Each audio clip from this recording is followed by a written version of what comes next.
Okay, you guys, what we have here is a rifle I've had for quite a few years now. It's called a Beeman RS-2 series. I have the 177 barrel on here, but also you can put on a 22 barrel that does come with the rifle. And these were selling about $100, and it does come with the 4x32 scope from Beeman.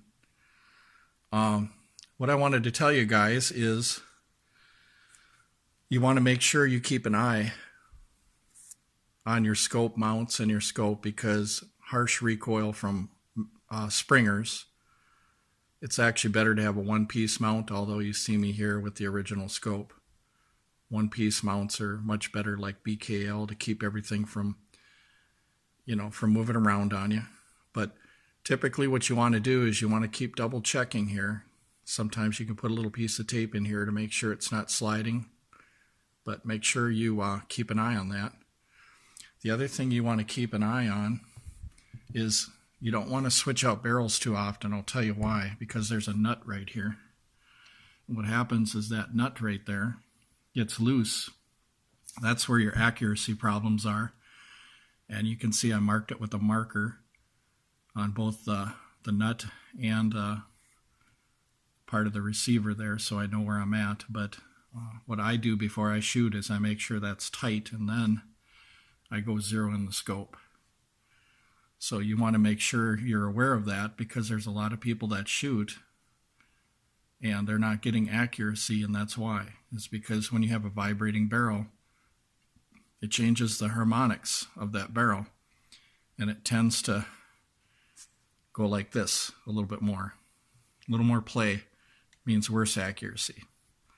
So in some ways, Beeman, it's a great idea, but if it's not going to be on there good, it's not a great idea. So if you guys can, put Loctite in there and just make up your mind on what barrel, it's actually better to do it that way. Or just don't switch them that often. Maybe 6 months 177, 6 months 22. It does come with another lug to tighten, the barrels. And it does come with 2 breech seals right here. So you want to make sure you take care of your breech seals and stuff like that. So the story goes, air gun experts out there, I'm not going to tell you who they are. Sometimes they misunderstand things, because when they take a rifle out of the box, they start shooting it. They don't break it in. And they start talking about, you need a new scope. Oh my gosh, the scopes are bad. The cheap ones that come with the rifle and, and all that kind of stuff. Now, I do admit that 4 power isn't that much power, but it doesn't mean you can't work with it. And also the triggers get better over time. Although this trigger here on this Beeman rifle, typically what happens is when you pull it, it's a very long, kind of like a spring compressed pull. So when you're pulling it, it feels like there's a heavy spring resisting it. And then right about here, your finger runs out of room and it touches the top right here. So what you want to do is when you're pulling the trigger, you want to pull it partial of the way and then move your finger down here a little bit more. So this rifle was meant for somebody with tiny fingers. You can see my fingers already bottoming out there. But that doesn't mean that you can't work with the trigger. And I'm going to show you how I did work with the trigger. The factory trigger. This one's got about 500 rounds to 1,000 rounds through it. So I feel it's been broken in. So here's what we got. A lot of you guys do sets of 5, so what I decided to do was do sets of 5 instead of sets of 10, because that's pretty common, a set of 5. So I did 3 sets of 5 because I don't believe in just doing one set. I believe in verifying a pellet's accuracy. So as you can see, my first set here, it's about a 1/2 inch center to center at 15 yards. My second one, which was right here, was just a hair bit over a 1/2 inch at 15 yards. And then this one, you can see it's a little bit over this way. I made a couple clicks to try to bring it over, and that's what you want to do when you're sighting in a rifle. You want to make sure, although I wouldn't sight this in at 15 yards, but what I'm saying is before you start making your clicks, you want to do a group first, take the center of the group, and then verify how many clicks it would be like from here to here. So I had to come over a 1/4 inch, and I did just that, and I was back on target. So this is zeroed in probably for 15 yards right now, although I like to zero this in with the flattest trajectory possible, which would be in between 18 to 25 yards. And I have a Hawk software program, or also I can go on paper to find out exactly what the flattest shooting trajectory is for this velocity. Notice another thing too, 920 feet per second.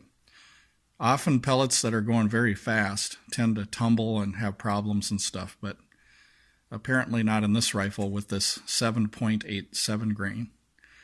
What this means is that 920 feet per second, since this pellet has a great ballistic coefficient of at least 0.023 to say 0.025, somewhere in that range, it's going to have a great flat trajectory out to a long distance. So 920 feet per second, that's great.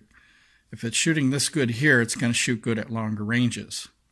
And once again, it's a factory rifle. Nothing has been changed. I haven't messed with the trigger. I didn't file down the trigger. As a matter of fact, I've got friends that mess with triggers. I can shoot better than them, even if they modify and they get like them Crossman rifles, they get sear kits and all that. I can still shoot better. And that's not bragging. It's just that over the years, when I bought a rifle, I tried to find out what was I doing wrong, not what the rifle was doing wrong. You know, I was doing wrong, not making sure that was tight. I was wrong, not making sure that the scope fitted well and that it's not going to move around. You know, and not over maxing the turrets because you have the erector tube in there that bounces around. And the spring might not be great tension on some of these scopes because they're cheaper. They're not bad scopes, but they don't have that kind of tension in them like more expensive Hawk scopes do. So when you're going to max out this scope, then yeah, obviously you would switch scopes and get a better one. But even for people that say 4X isn't good for long range, I mean, look at this here. I mean, we're getting 1/2 inch groups at 15 yards. And granted, the X covered the whole entire blue dot. It's still doable. I mean, yeah, you're going to have to concentrate a little bit more. You're going to have to work on your breathing and stuff like that. Also, just a note, this was done bench rest style. I prefer a pistol rest over a bench rest type setup where you got the butt of the stock inside here, like the red part. The reason why is because I want this rifle to recoil naturally. So that's how you get accuracy with spring rifles, is you want to try different holds. You want to try this rubber piece just the way it is and have that grip. And if that doesn't work, then what you can do is you can take a rag, put it up here so it's a little bit loose, or you can do what some people like to do. On some channels, you'll see a guy holding the rifle right here where it's balanced and have some kind of a place to lay the gun. The artillery hold, where you find the natural balance of the gun.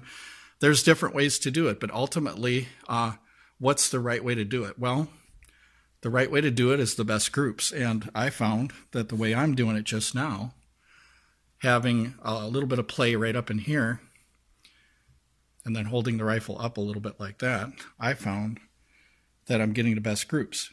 So if I do it the other way, my groups get wider.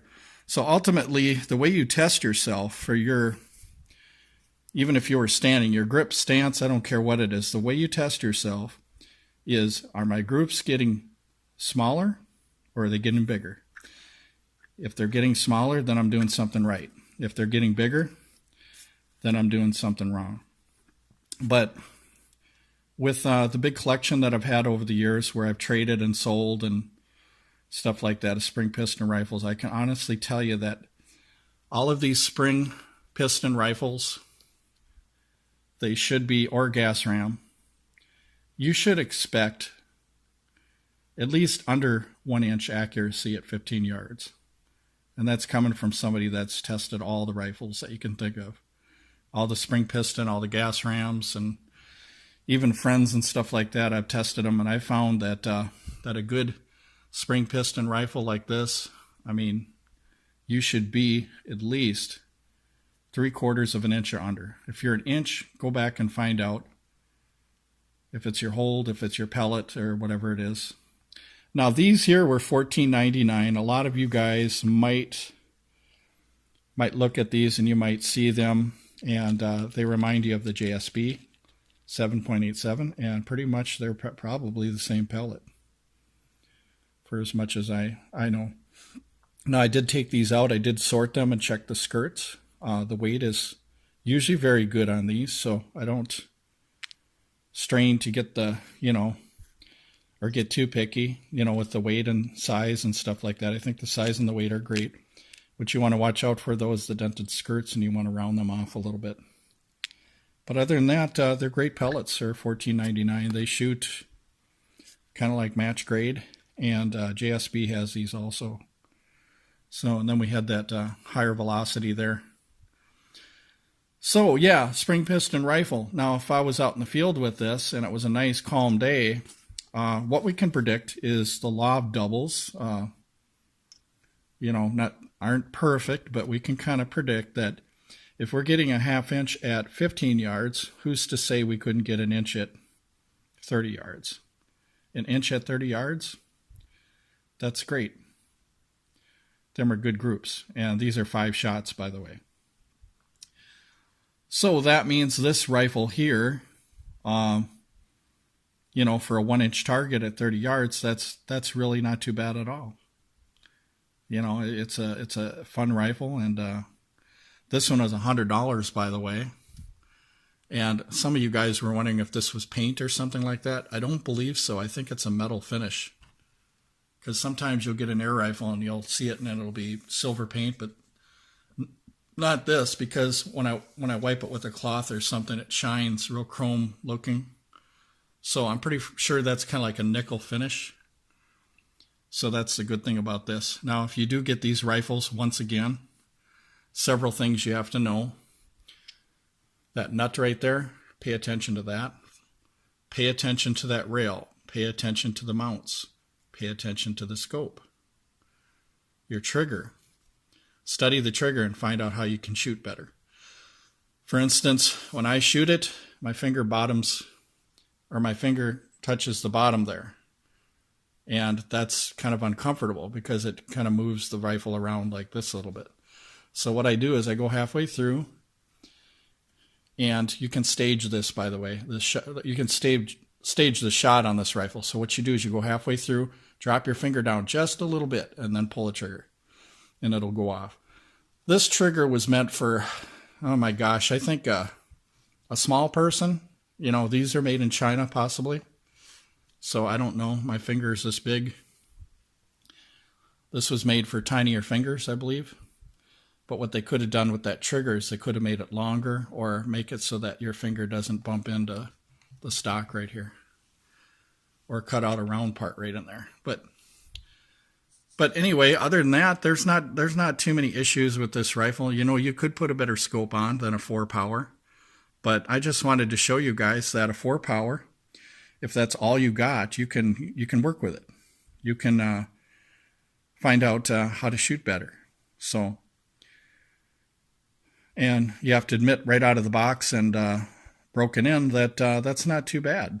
1/2-inch groups at 15 yards. And this has recoil. So you have to remember, this isn't a PCPR rifle. So you have to deal with that recoil. You have to find a way to set the gun so that it's going to shoot properly given them circumstances of recoil. You have 3 different types of recoil. You have the recoil when the piston comes forward. There's resistance there. Midway, you got the twang of the spring. That's why guys take out part of the spring and they tune it up and and they take the guide rod in here and they turn it, or they make a new guide rod, turn it down so that the spring sits on it. Really nice, and with a little bit of tolerance, but real tight.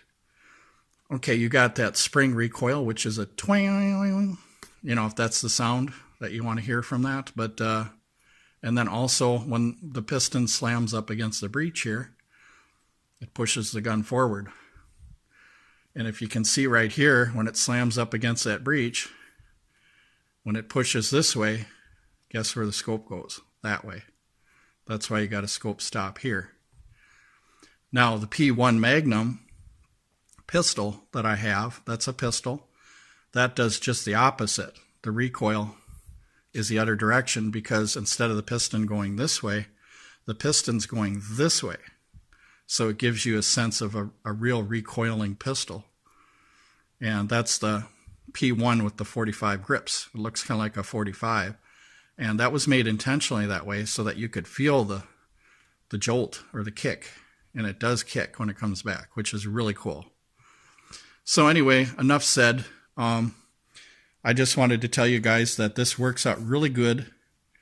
And just pay attention to your rifle. Look at it before you shoot it. Check out the bolts and the parts on it.